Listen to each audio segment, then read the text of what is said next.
یہ ایسا مقدس مہینہ ہے. نسائی میں حضرت اسامہ رضی اللہ تعالی عنہ سے حدیث شریف مروی ہے. حضور اکرم نبی مکرم صلی اللہ تعالی علیہ وسلم سے سوال کیا کہ یا رسول اللہ،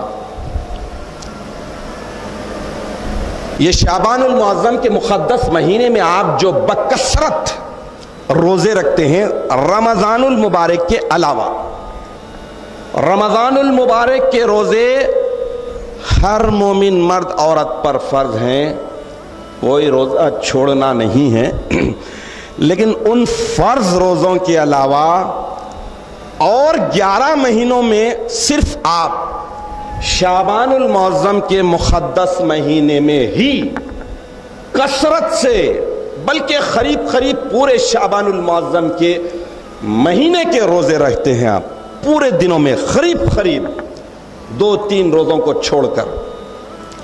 تو اس کی وجہ کیا ہے؟ اس کا ریزن کیا ہے؟ اللہ کے رسول صلی اللہ تعالی علیہ وسلم شعبان المعظم میں کثرت کے ساتھ روزے رہنے کی وجہ بتاتے ہوئے ارشاد فرمائے کہ اے لوگو، رجب المرجب اور رمضان المبارک کے درمیان میں ایک ایسا مہینہ ہے جس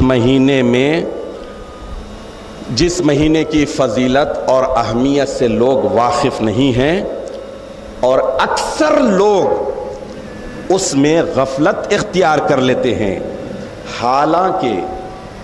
حالانکہ اس مہینے میں لوگوں کے اعمال اللہ تعالیٰ کے حضور پیش کیے جاتے ہیں. فَأُحِبَّ أَن يُرْفَعَ عَمَلِي وَأَنَا صَائِمٌ، چونکہ وہ مہینے میں اعمال پیش کیے جاتے ہیں اللہ کے حضور، تو میں بہت زیادہ پسند کرتا ہوں کہ میرے اعمال جب اللہ کی بارگاہ میں اللہ کے حضور پیش کیے جائیں تو فَأَنَا صَائِمٌ، تو میں روزے دار کی حیثیت سے رہوں.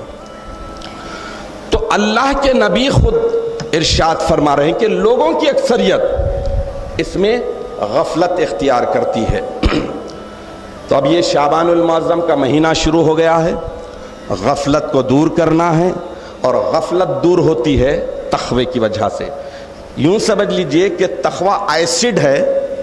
ایسڈ کو جب میٹل پر ڈالتے ہیں، گولڈ پر، اسٹیل پر، تو پھر اس پر جو موجود زنگ ہوتا ہے وہ نکل جاتا ہے، اور اتنی تیزی کے ساتھ نکلتا ہے کہ پہلے سے زیادہ وہ میٹل چمکنے لگتا ہے.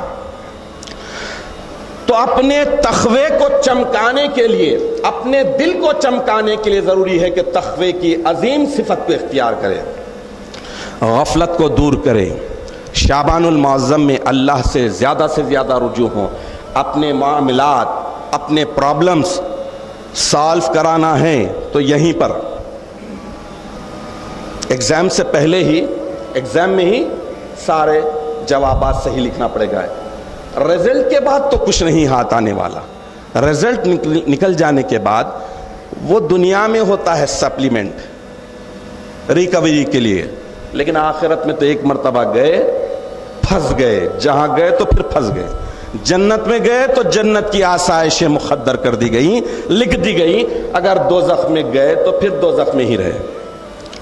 تو شعبان المعظم کے مقدس مہینے میں پوری ہوش مندی کے ساتھ غفلت کو قریب آنے نہ دیتے ہوئے ہمیں گزارنا ہے.